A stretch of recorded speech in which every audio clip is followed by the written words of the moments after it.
Well, good morning from Malibu, California. I'm Pete Peterson, Dean of Pepperdine's Graduate School of Public Policy, welcoming you here to room LC 155 here on the Pepperdine Graduate Policy School campus for this fourth session of our Malibu short courses. In April, today and this morning, we'll be hearing once again from Dr. Bill McClay, who is our Ronald Reagan Visiting Professor of Public Policy. Dr. McClay will be teaching us from his book, Land of Hope, an Invitation into the Great American Story. And today we'll be entering into the 20th century and some pivotal arguments about the role of government that, as we often teach here at the Policy School, understanding these fundamental principles is really so crucial to understanding today's policy debates. As we've mentioned here before, the standard format for these lectures, which are interactive, is that Dr. McClay will speak for the first 40 minutes or so, and then we'll reserve the last 15 minutes for your questions. Questions will be entered through the chat feature, and if this is your first time on Zoom, the chat feature is at the bottom portion of your screen. You should see that icon, and you should feel free throughout this session as a question arises in your mind to type that in, but just know that we'll be getting to your good questions, which are always an enjoyable part of this session, in the last 15 minutes. Again, following this session, all of those who have registered for this, and I believe on registrations were somewhere in the neighborhood of 140 or 150, will receive a link to the recorded session, which you should feel absolutely free to share with friends, family, and loved ones. We see these April short courses as an opportunity to build community with you all and to take advantage of what is just an amazing time, not only in our lives, but really in American history. So it's important that we revisit our founding principles and the debates that have shaped the country and the ones that we need to continue to refer to as we begin to consider a post-COVID-19 era in this country. And so Dr. McClay, for those of you who this is your first session, is our Ronald Reagan Visiting Professor for this year. He is full-time the G.T. and Libby Blankenship Chair in the History of Liberty at the University of Oklahoma and the director of their Center for the History of Liberty. His book, The Master List, Self and Society in Modern America, was awarded the Merrill-Curti Award of the Organization of American Historians for the best book in American intellectual history, and I could not recommend that book highly enough. Among his other books are The Student's Guide to U.S. History, Religion Returns to the Public Square, Faith and Policy in America, Figures in the Carpet, Finding the Human Person in the American Past, the edited volume, Why Place Matters, a book that came out of a series of conferences here at the Policy School, Geography, Identity, and Public Life in Modern America, and the book for which this four-class series has been based on, Land of Hope, an Invitation to the Great American Story. So without any further ado, I will stop my screen share and welcome you here directly into room LC 155. And Dr. Bill McClay. Hello again. I got to say before I proceed, I love the way that Pete introduces all of this. It's coming from LC 155 here on the Pepperdine campus. Like the Rainbow Room at the Waldorf Astoria back in the day. But I love it, and because it does give you a sense in this murky, zooming virtual world that so many of us are inhabiting right now, a place that there is still a Pepperdine campus. It's here, it's just as beautiful as ever, in fact, more beautiful, if I could tantalize you. So anyway, it's very nice to be reminded of our situatedness here in this campus. and this wonderful, extraordinary institution. We left off last time with Lincoln's death and the unfortunate missed opportunity for reconciliation that came of his assassination. And one of the things that I've tried to stress in my remarks about Lincoln is Lincoln, for all that we associate him rightly with the abolition of slavery, with the emancipation, the great emancipator, all of that. His fundamental goals all along were involved the preservation of the Union, and the preservation of the Union in a certain way that is acknowledging and restoring and reinforcing the authority of the Constitution. The Constitution, as understood, being founded on the Declaration of Independence, and Lincoln's great triumph, in a way, was succeeding in that, and succeeding in making the argument that I think has stood since, that we should think of the Constitution as being founded on the principles of the Declaration of Independence. So the Civil War was a war to preserve that set of arrangements. It did. It succeeded in that.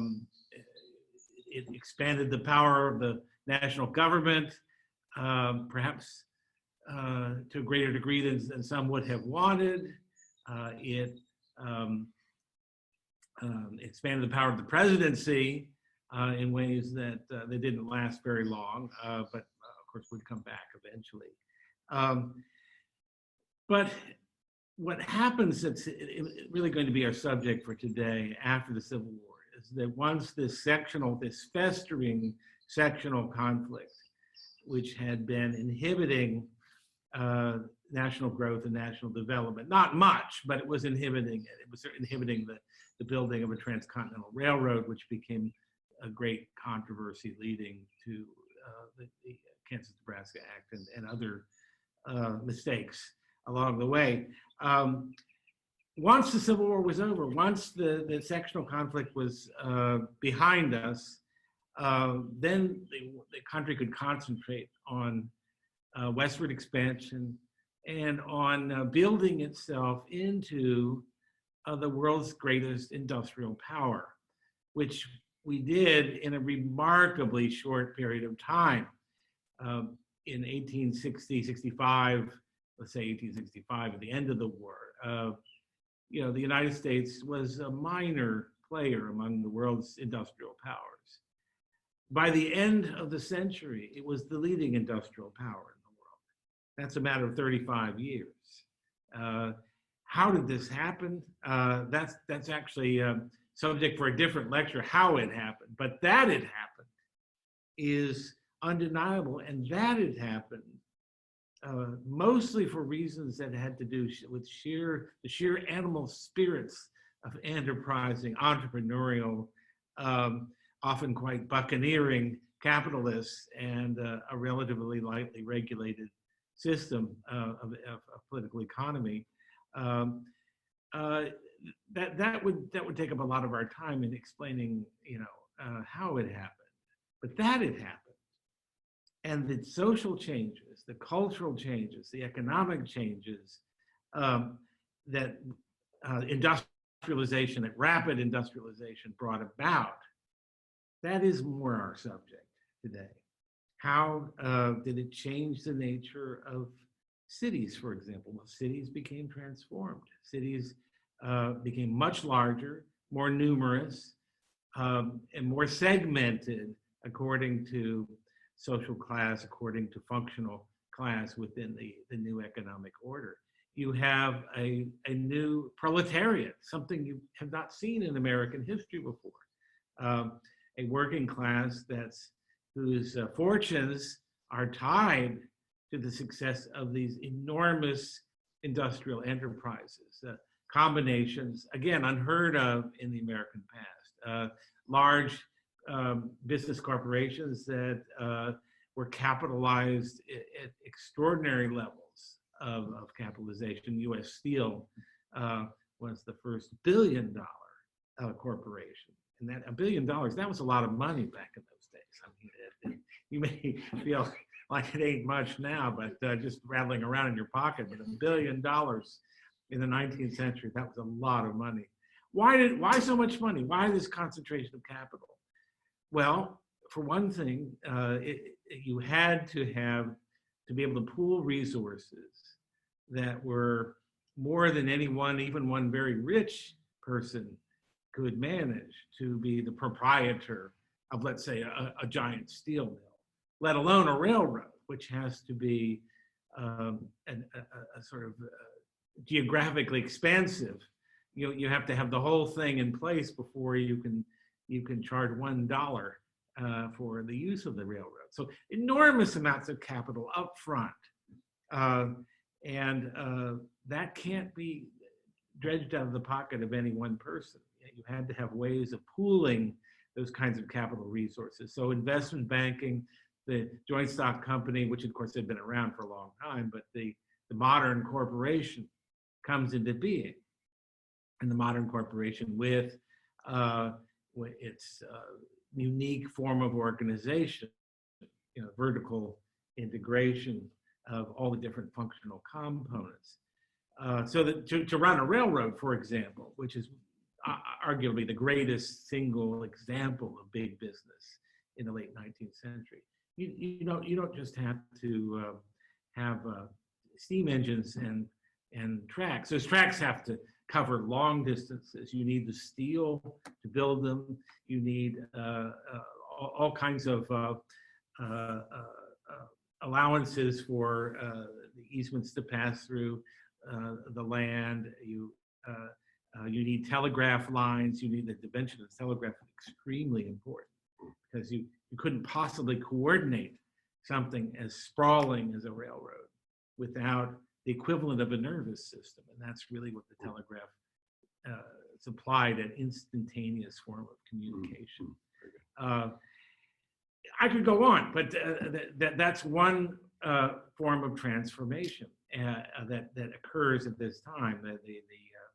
The development of the railroads, the development of the large business corporation, development of cities, a new form of immigration begins to change the texture of American life.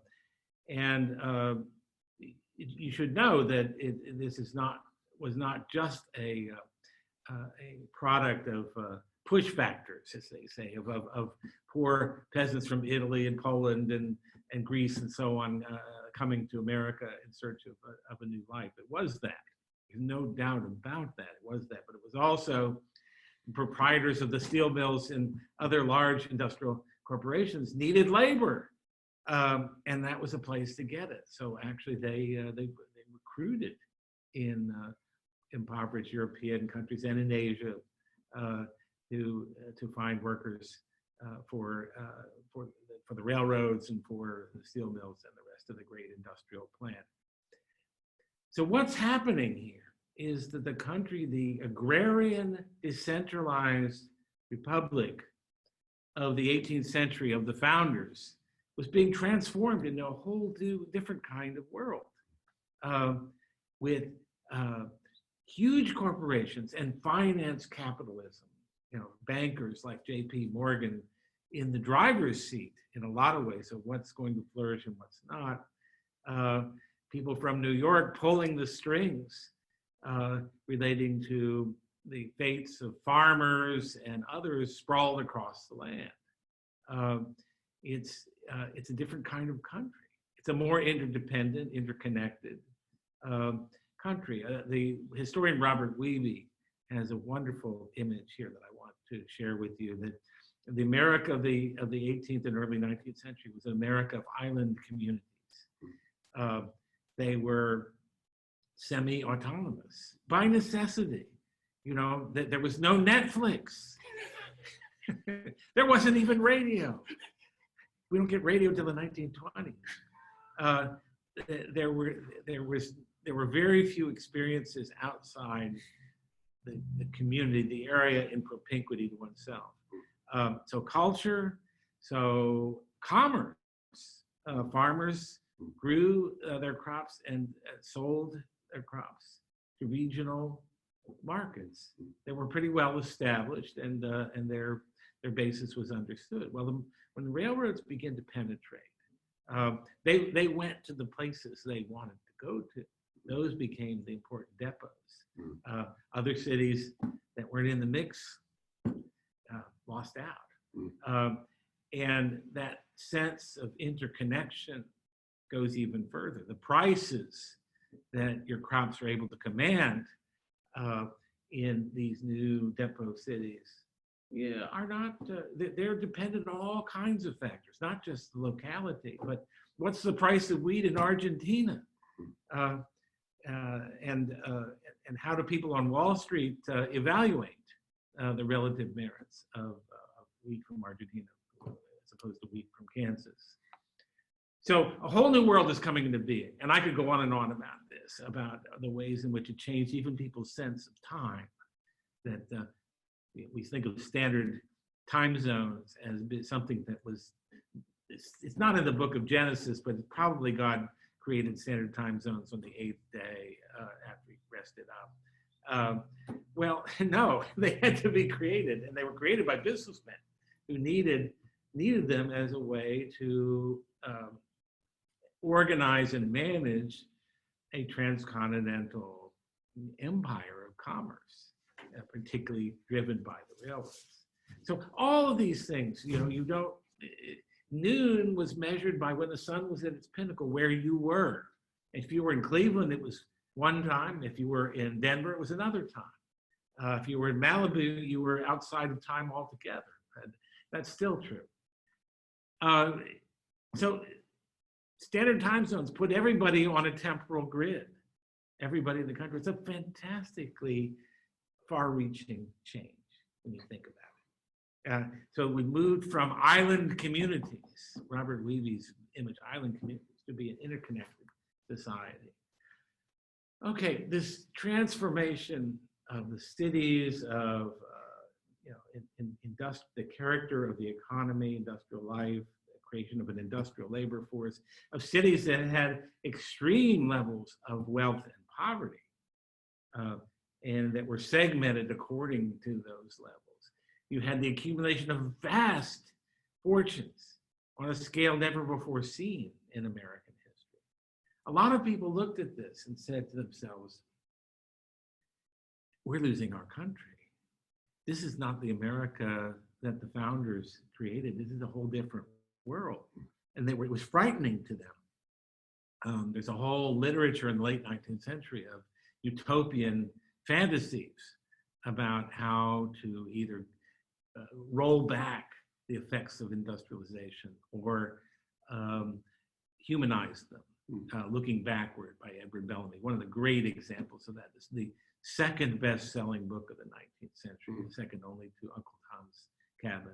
Of course, that's leaving the Bible out, which is always the bestseller in that time. But this was very important to people, this kind of glimpse of something better than the darkness into which they felt the country was descending.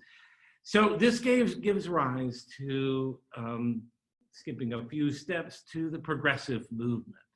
The progressive movement, that's with a capital P, really was built around the notion that these changes were so far-reaching that we had to make structural changes in the system of governance and of the economy in order to restore democracy, restore the democracy that was being lost or had been lost because of these rapid changes. And the progressives included in their number figures like Robert La Follette of Wisconsin, the state of Wisconsin. Anybody from Wisconsin out there? Wisconsin was sort of the progressive state. And in many ways, the successes of the progressive movement were more visible there than almost anywhere else. The progressives were for using regulation intelligent regulation based on the science of governance to order society in a more equitable and more efficient way. They emphasized efficiency almost as much as they did equity. Very interesting combination. So they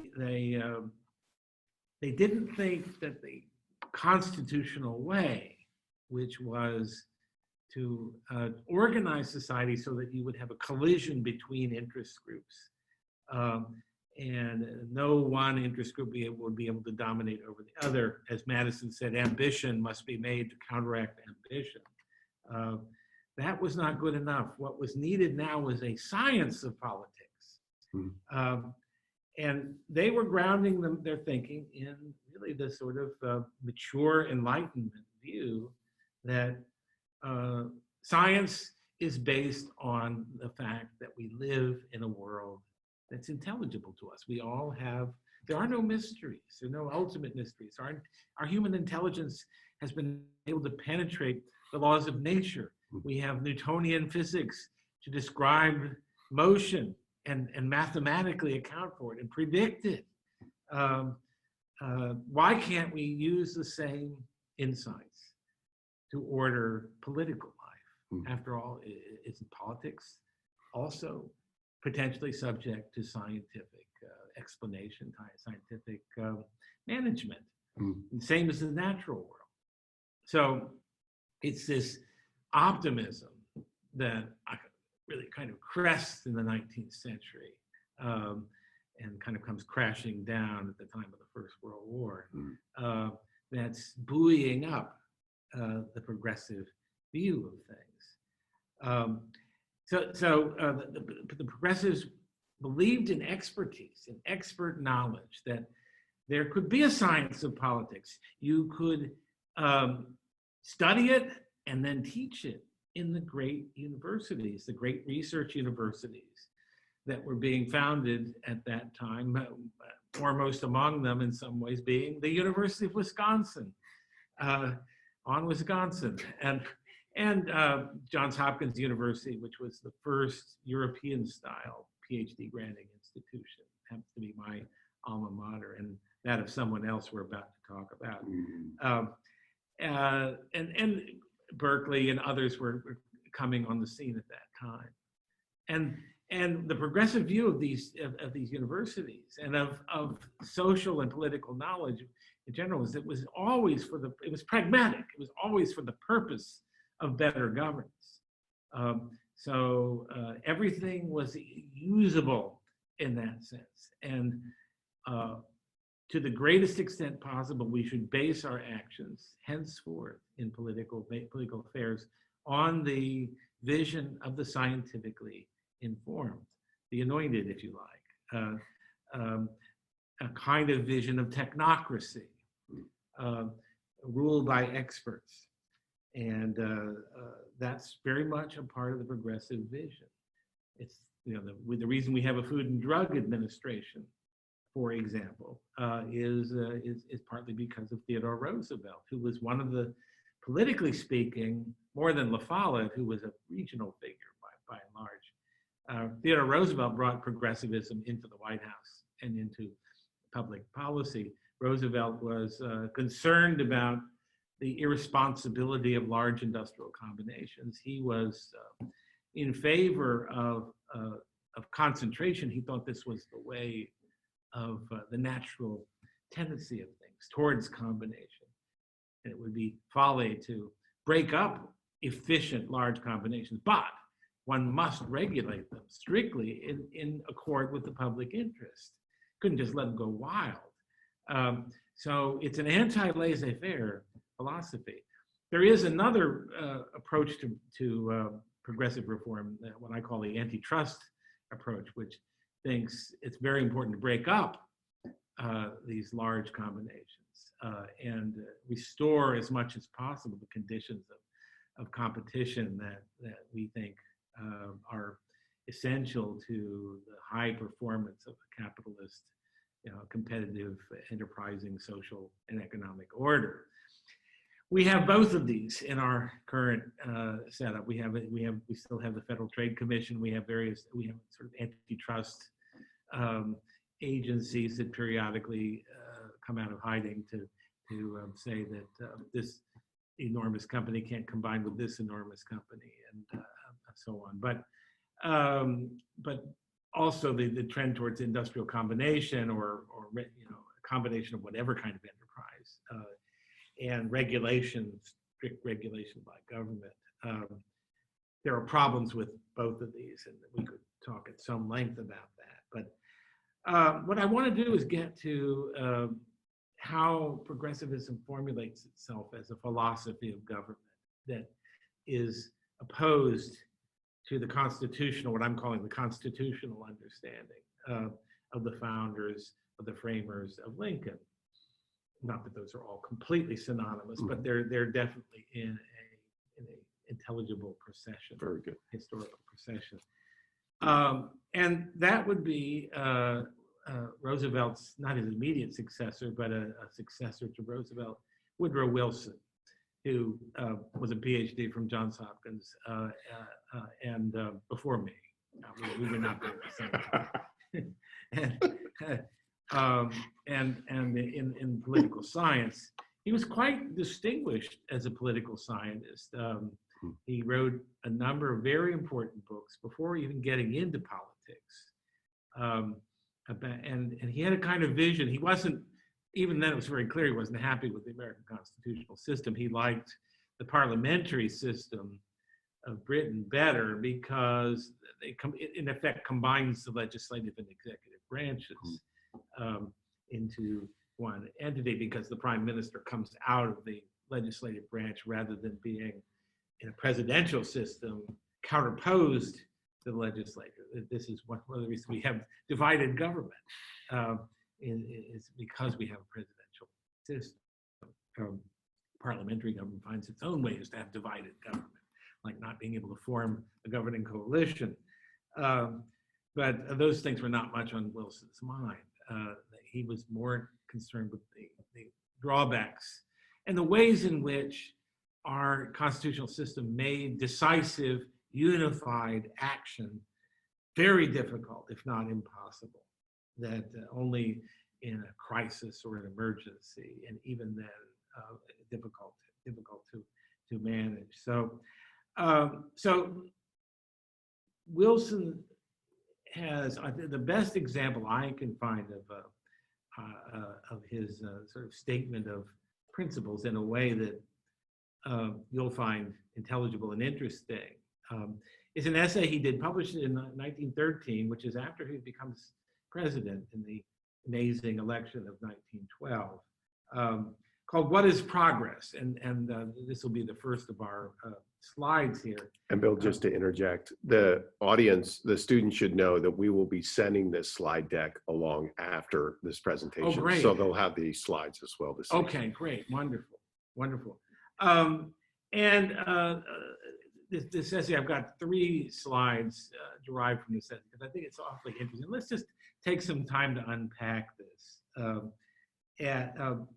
So Wilson's talking here about, I've obviously excerpted this, he's talking here about a guy, very interesting guy, unnamed, who, when he was president of Princeton University, and by the way, very controversial kind of conflict generating president during that time, and briefly, not even a complete term as governor of the great state of New Jersey, home of Pete Peterson.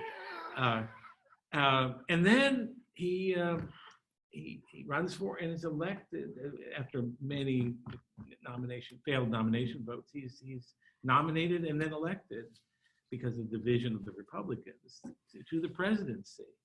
Guy with 0 experiences. I mean, not a whole lot more than Trump's experience in elective office. He went on, I think, by anybody's standards, even if you don't like what he did, to be an extraordinarily effective domestic president. He had a long agenda of items he wanted passed, he got them passed. And if it it's interesting to speculate foreign affairs had not interjected themselves in his presidency, what would have happened. But now back to this essay. He's president of Princeton University, and all these interesting people come through. And here's this guy comes through. He says, it came to me as this interesting man talked that the Constitution had been made under the dominion of Newtonian theory. Newtonian theory. Now here, draw back for a moment. What he's going to here, and he'll talk about this in a moment, is the tendency we've had since the time of Aristotle and Plato, that to draw on science, that is the systematic study of nature, as a model for all knowledge. So knowledge about nature is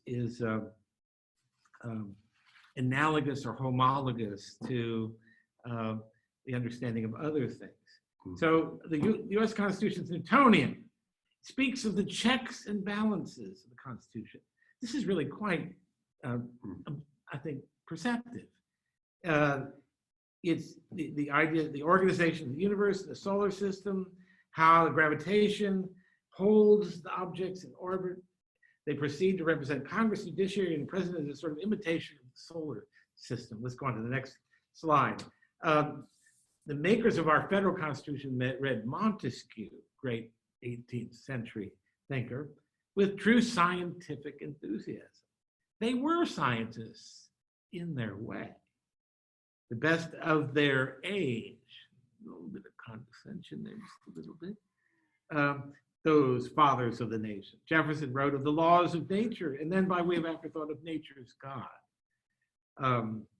And I think Wilson thinks he's being rather witty here. And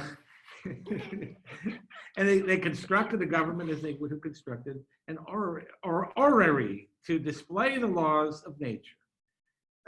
Politics in their thought with a variety of mechanics. That's the key sentence. Politics in their thought with a variety of mechanics. Physics is about the mechanics of bodies in space. And without any reference to whether they have any organic qualities. You know, if I drop a human being and a sack of potatoes from the Tower of Pisa, they'll both fall at the same speed, and because they're both objects occupying space, mass in space. The Constitution was founded on the law of gravitation. Government was to exist and move by virtue of the efficacy of checks and balances. In other words, to put it a little more sympathetically, it was the order of the universe was in equilibrium, and that equilibrium was achieved by balancing the power of conflicting forces. You think of a scale. When you weigh things on an old-fashioned scale, you kind of keep adding to this side until it balances with this side. And you create more force pushing down here until you can counteract the force pushing up here. And in general, the vision of the operation of the solar system, according to Newtonian mechanics, follows that pattern. So now we come to slide number 3. The trouble with this theory is that government is not a machine, but a living thing. This is really very interesting, I think, and worth taking seriously. It falls not under the theory of the universe, but under the theory of organic life. It's accountable to Darwin, not to Newton. Wow. It's modified, and of course Darwin is still very controversial at this time. We're what, 15, 14 years out from the Scopes trial, 13 years out from the Scopes trial, which was partly a controversy about Darwinism. So it's modified by its environment, necessitated by its tasks, shaped to its functions by the sheer pressure of life. In other words, it arises out of circumstances. It's like the difference between common law and statutory law. For those of you who were in my class, you'll recognize this. The common law arises out of the precedents built up by the things that people do habitually, the practices, the customs. It's often hard to tell the difference between law and custom in a common law order of things. You know, the Greeks' word nomos for law is also the word for custom. And statutory law, which, or in a quintessential example of this is the Napoleonic Code, which establishes like abstract principles in Newton's Principia. This is how it shall be. And then the practices then flow from the ideals, from the principles. And there is something to be said for the idea that in some ways our laws are their best when they codify practices that are already widely established. That's not exactly what Wilson is saying, but I think it's something you could draw from what he's saying. Let's go on. No living thing can have its organs offset against each other as checks and live. Pretty good point. Then maybe the checks and balances thing doesn't work for thinking about the body, although it does work thinking about the muscular system. You know, we do need to have the buildup of the muscles in the front of our legs to keep from having them go crazy on the backs of our legs and so on. But yeah, he makes a good point. Its life is dependent on their quick cooperation, their ready response to the commands of instinct or intelligence, their amicable community of purpose. Government's not a body of blind force, it's the body of men with highly differentiated functions, of specialization, but with a common task and purpose. In other words, there's some point at the top of the pyramid, and that point is the locus of the social intelligence that progressives believed, and this is a term that's very dear to them, social intelligence, that was needed to direct, like a great poobah at the center of a computer that controls what all the administrative units in the world beyond him or her constitute. So it would be, government is this point. And because of government, because of the application of social intelligence, instead of the blind collision of forces between ambition counteracting ambition, because of that coordination, you have cooperation, you have harmony, you have everybody doing what they're supposed to do in the way they're supposed to do it at the time they're supposed to do it, without stepping all over one another, without letting their egos get in the way. It's a rather beautiful vision when you think about it. The Bellamy, who I mentioned a while ago, looking backward, was one of the first to envision this kind of planned world and compare it to an army. Those of you who've served in the armed forces might wonder if the description I just gave of everyone being in harmony and going along together is a description of your experience in the Army or the Navy or the Air Force. But it certainly was the way that Wilson saw it. You should look at, I didn't prepare it for today, but Franklin Roosevelt's first inaugural address in 1933. It's full of this language of, I'm going to be the head of an army. The nation, we're going to pull together like an army. The military image, what William James called the moral equivalent of war, becomes a standard way that progressives see the unity of society and directed towards a common purpose. I think when President Trump reached for the image of war recently in talking about the COVID crisis, he was just following in a long train of mainly Democratic leaders with progressive roots in invoking war. But you know, Richard Nixon had the war on drugs. I mean, everybody does it. It's an image that we draw on, and I wonder if we shouldn't rethink that. This is a question that you might want to pose to Gordon Lloyd, because he's written a book on this subject. So cooperation is indispensable. Warfare fatal. Not warfare within the ranks. No inter-service rivalry. We got to be pushing on. government needs the intimate, instinctive coordination of the organs of life and action. This is not theory, but fact, and displays its force as fact, whatever theories may be thrown across its track. Now, this is powerful stuff, I think, with Americans. This is not theory, this is fact. You know, we're fact people. You all know about Jack Webb and Dragnet, just the facts, ma'am. You know, no theories. Living constitutions must be Darwinian. That's an LA show, by the way, to remind you. Living political constitutions must be Darwinian in structure and in practice. Society is a living organism, it must obey the laws of life, not of mechanics. And this is a very, very frequent progressive theme. Oliver Wendell Holmes talked in these very terms about the law, that the law is about life and not about theory, not about the facts. Okay, so we have a view of government that it really sanctions a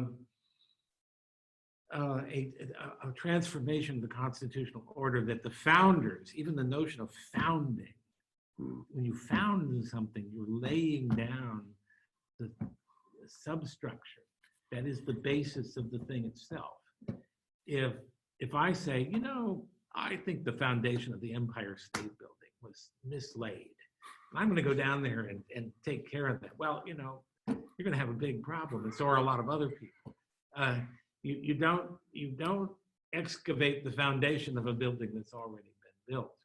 So when we talk about the creation of the United States as a founding, it's a very powerful term, and it's a way of saying that what those men who met in Philadelphia and the debates thereafter, including the adoption of the Bill of Rights, but what those far-sighted individuals did, based on their knowledge of history, based on their knowledge of human nature, on their knowledge of political thought, was to be, in some sense, to have authority over what was to come. They devised a law that they would use to govern themselves. Remember, in an earlier lecture, I mentioned Rousseau's saying that liberty, freedom, it's a living in accordance with the law that you dictated to yourself, which is very different from saying liberty is doing whatever you please at any given moment. It is in some way calling forth and believing one can call forth the better part of oneself, the wiser, the more discerning, more discriminating, more historically informed part of oneself, and giving that a kind of ruling authority over what comes up. Wilson's really calling something very different into view, that it's the things that come up that really are what constitute a living, breathing, effective political order. And the effort to impose the terms of an 18th century document, that whole notion of time, it was okay for its moment, but it's time to pass. Time to go out to pasture, Grandpa, and let us progressives take over. Now, let me draw back for a minute, because it's sort of fun to make fun of this position, but remember, these were people who urgently felt the need to address the problems of the day. And I suspect that if we went back in time, even some of us who are very critical of progressives would have been sympathetic to that desire to try to do something about a society that many people felt was just falling apart and was untenable, and certainly nothing like the America as founded that was the object of their affections and their loyalties. So, okay, we'll jump forward a few years, and I want to present you with the counter view, and I'm afraid I'm not going to have enough time to do justice to it, so I'm just going to jump right to it. Calvin Coolidge, not thought of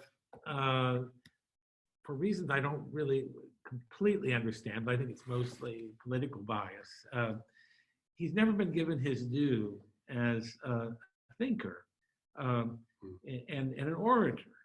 The famous stories about Calvin Coolidge, one, he was called Silent Cal because he was a man of few words. And there was a woman at a dinner party once that came up to him and she said, I've been talking to my friend and I made a bet with her that I could get you to say 3 words. And Coolidge said, you lose. So these are the affectionate stories that are told about Silent Cal. I could go on. There are a lot of them. But he was a magnificent speaker and thinker who had a very different view of government. And on the 150th anniversary of the Declaration of Independence, July 5th, not exactly one day off, but July 5th, 1926, he gave this speech from which I have taken an excerpt. The whole speech is well worth you're looking at. You can find it at the Teaching American History website, among other places. But here he is, and I think he almost is directly answering what Wilson says in the piece we just read. He says, governments do not make ideals, but ideals make governments. In other words, the Empire State Building didn't create its foundation as it grew down from the radio tower. And after kicking King Kong off, grew down to its foundations. No, the foundations came first. King Kong came later. So ideals make governments. This is both historically and logically true. Of course, the government can help to sustain ideals and create institutions which are better observed.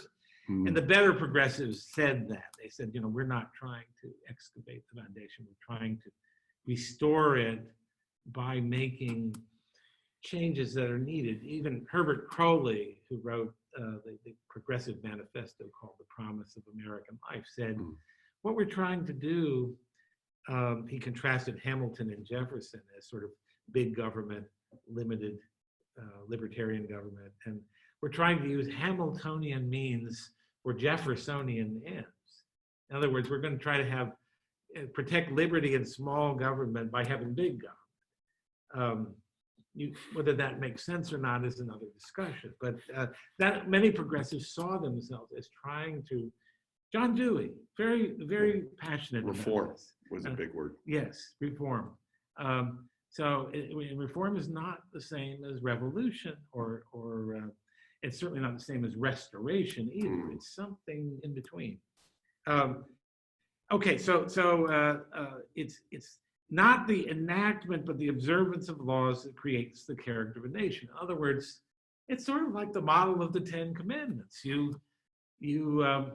The commandments come, you habituate yourself, you learn to regulate your behavior in accord with those commands, and that shapes your character as a person, as an individual, but also as a people. And I'm just going to read all of the next paragraph because it's just great. And it is, I think it's a challenge to us today because we're struggling with this issue over experts. You know, the reason we're all staying home now is because the experts told us to, in a sense. They told the politicians and the politicians followed them. We need to think about this, and maybe in the Q&A, or if I have a little bit of time left, I could talk about this a little bit, but we need to think about the relationship between expertise and governing ourselves, being a self-governing people, being a democracy, being a republic. Because if we succumb to rule by experts, we're not free people. So, okay, enough editorializing. Let me go to Coolidge. About the Declaration, and here he's, of course, talking about the Declaration of Independence, 1776. There is a finality that is exceedingly restful. Interesting choice of words. It's often asserted that the world has made a great deal of progress since 1776, and we've had new thoughts and new experiences, which has given us a great advance over the people of that day. We may therefore very well discard their conclusions for something more modern. That's Woodrow Wilson in a nutshell. But that reasoning cannot be applied to this great charter, as Wilson is very happy to apply it. If all men are created equal, that is final. If they're endowed with inalienable rights, that is final. If governments derive their just powers from the consent of the government, that is final. No advance, no progress can be made. No progress, no progress. No progress can be made beyond these propositions. If anyone wishes to deny their truth or their soundness, the only direction which he can proceed historically is not forward, but backward, toward the time when there was no equality, no rights of the individual, no rule of the people. I should add here, Wilson, among many other defects, from my point of view, in his outlook, he was a segregationist. He was a Southern democratic segregationist, and certainly did not believe in the equality of the races, and was wedded to the pseudoscientific racism of his day. So, whereas Harding and Coolidge and Hoover, the three Republican presidents of the 1920s, were all far more advanced in terms of their racial views. I could go on, but there's some real empirical truth to what he's saying here as a generalization. He said, okay, those who wish to proceed in that direction cannot lay claim to progress. They are reactionary. Their ideas are not more modern, but more ancient than those of the Revolutionary Fathers. So terrific. He's taking the very idea of progress and saying, no, you know, this is not applicable to everything. There are some things that reach a kind of culmination of truth, and we don't want to improve on them. We want to preserve them. We want to be good stewards of them. We want to pass them along as part of the heritage of being Americans. So I'm now, I think, officially out of time, but I think it would be interesting if you have questions. That I've stayed away from COVID-19, which sounds to me like the name of a robot rather than a disease, but because I believe one of the chief values of history, and that's my role here. The other two speakers are political scientists. I'm a historian. Is partly to free us from the prison house of the present. That the present is a cognitive prison. If we think only about what's right in front of us and have no other frame of reference, if we know nothing about, for example, pandemics, our experience, this isn't the first pandemic in American history, as you'd think it was. You'd think it was the end of the world, reading the New York Times. We have a lot of experience with this, and to draw on. And I think it would be helpful, not necessarily in terms of making this or that specific decision, but in situating ourselves in this and situating our democratic institutions in this. So we weren't born yesterday. Rome wasn't built in a day. How many cliches can I create for this? But the prison house of the present, that's what history exists to free us from. So I didn't want to talk too much about, this is how this relates to the COVID-19 crisis, because part of the whole point of engaging history is to not look for that kind of immediate use in it, because that's exactly the way it's going to give us fresh insights.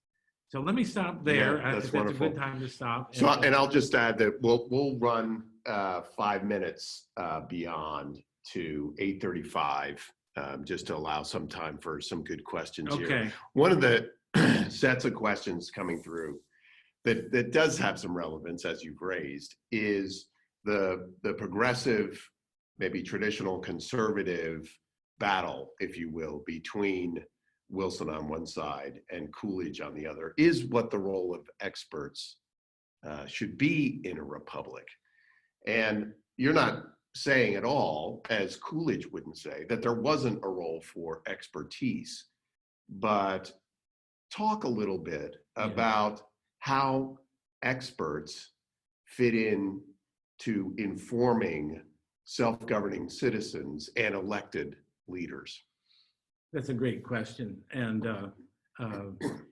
I think, let me start the answer with a reference to one of our great and sainted ancestor, maybe the so far as the School of Public Policy is concerned, the father of us all. That's James Q. Wilson, the late and great political scientist who helped to create the School of Public Policy and create this unique humanities value-oriented, philosophically grounded program.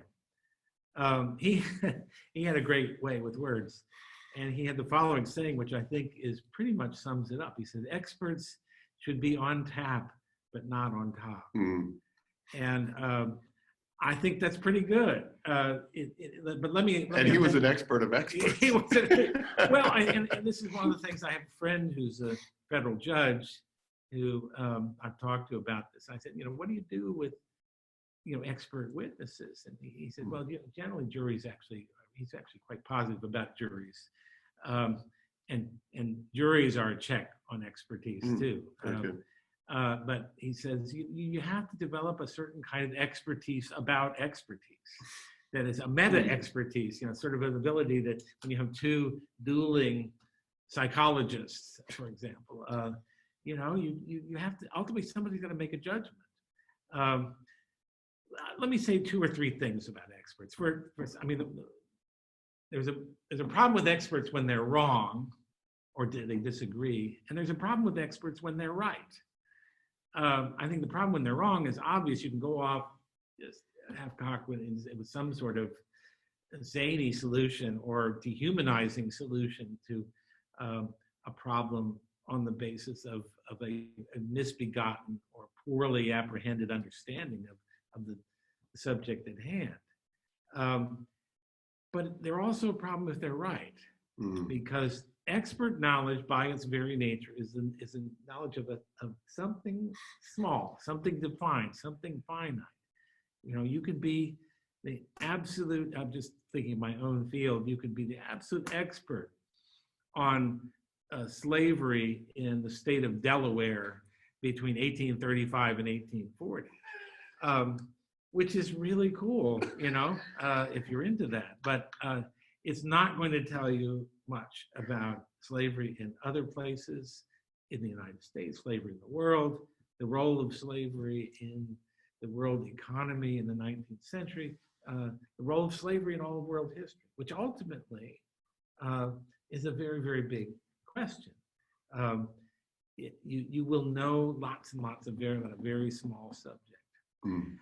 I think, and I tread here with some trepidation, not much, but a little, that we're seeing some of this now, that our public health experts know a lot about the transmission of communicable diseases. Just as a sort of general rule, they actually don't, there's a lot we don't know about this particular one, and there's a lot of misinformation from various sources, but we're learning. We're little by little, we're learning, and it's a messy process.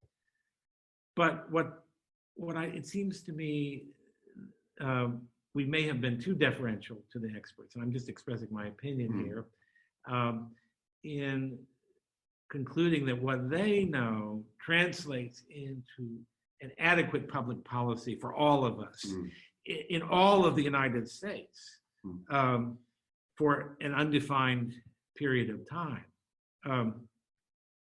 It may be a perfect example of how expertise about something very narrow, and I don't contest their expertise at all about these narrow matters, but when applied on a broader scale in situations that are going to have consequences socially, that's not something you learn about in the study of a disease, the transmission of disease. You may learn about social distancing, but what makes for a healthy social structure in which people are not constantly distant from one another, you don't. And to put it in terms of people are using, quite rightly, that we can't stop the disease at the expense of the economy. That's perfectly obvious. And economists are not going to be able to help us out of this all by themselves. The scientists, the students of infectious disease are not going to be able to pull us out of this, even if they all agree. In which, of course, in particular the case of economists, they don't agree. But even let's say they did, it's some kind of ability, and this is the quintessential skill of statesmen, of great leaders, and even not so great leaders, is the ability to weigh trade-offs, to weigh costs and benefits, to decide between things that may be equally goods, but not sustainable in the same way at the same time. Politicians have to do this. There was a great debate after Katrina about whether or not New Orleans, the city of New Orleans, could be made, as some cities in the Netherlands have been, virtually flood-proof, hurricane-proof. And I used to live there, so I have sort of stake in this. And it seemed to me, as much as I love, and I do love that city, and wanted to see it rebuilt, it did not seem to me to make sense to put billions and billions and billions of dollars into a whole system of breakwaters and other conveyances that were designed to render New Orleans safe under any conceivable circumstances short of an asteroid strike. That was a tough decision. Actually, it wasn't hard at all because the expense was too much, but it meant denying lovers of New Orleans the kind of protection that for their city that they would have liked to have had. This is what politics on the highest level and on the lowest level involves 100% of the time, is making these kinds of judgments.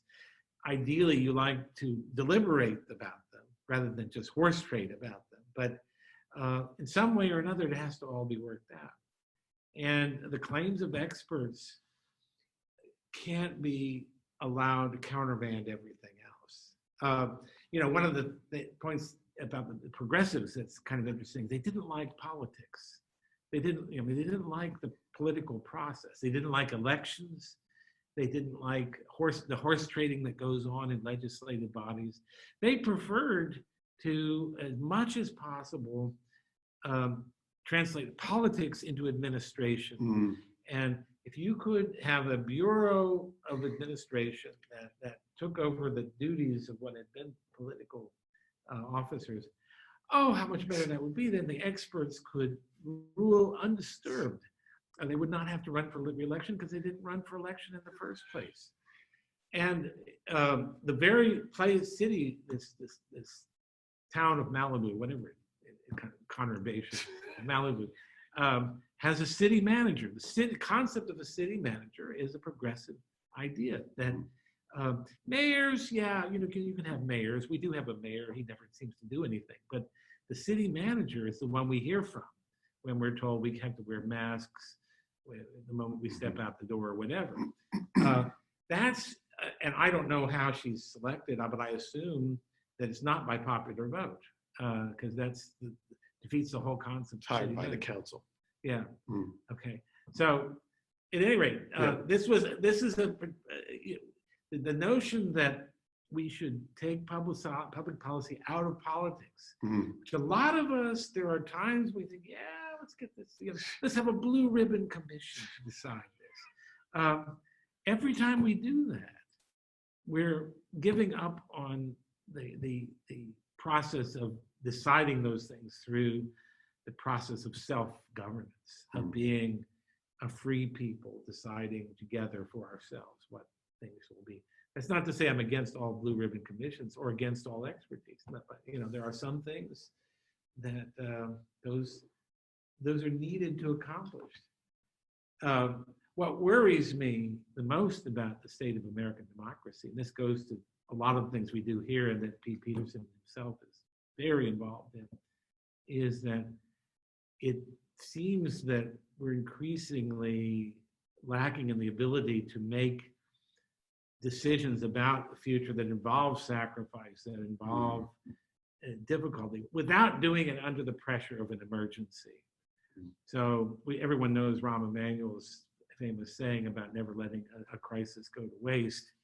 Well, and unfortunately, there's something to that whether it's usually the left that manages to capitalize on crises. Sometimes it's the right. You might say that 9/11 was an example of the latter, but that's not a good way to make decisions. That's not a good way for a Republican, and I mean small r, Republican, democratic, self-governing people to make decisions. But if we default and defer making these decisions and then complain, hey, we were paying for a better CDC than what we got. Well, we really weren't paying attention when they were diverting funds to study obesity and things that were not really any of their business. So we have to be much more active and vigilant if we want to be a self-governing people, rather than turn things over to experts who are very likely to mess them up, because expertise is a very limited thing at best and can often lead us in the wrong direction. Well, I think on that note, we are going to conclude this session. And I would say that most of the questions that are coming in are not questions, but statements about how great this series has been, Bill. I mean, wonderful. Thank you. We are, to the many questions that are coming in about what are we doing for May, we are having those conversations. And of course, we'll let everybody know when we put that together. We do have a single webinar coming up next week, next Tuesday, with Andy Puzder, the business leader, talking about much more of a policy-related discussion on reopening America and American business. That'll be on next Tuesday at 2:30. But suffice to say, for these discussions, we do have our next session on this April short course series coming up in just about 25 minutes with Dr. Lloyd. So if you're going to be joining us for that, stick around, or actually you should click on the next webinar link that should be on your calendar. But for all of us, Dr. McClay, thanks so much for this series. It's been wonderful, and just really appreciate, especially today, in ways that really resonate with today's debates, how important this understanding of history is. Well, thank you. It's always a pleasure. I love Pepperdine. I love the School of Public Policy, and it's an honor to be part of this. Thanks so much. Thank you all.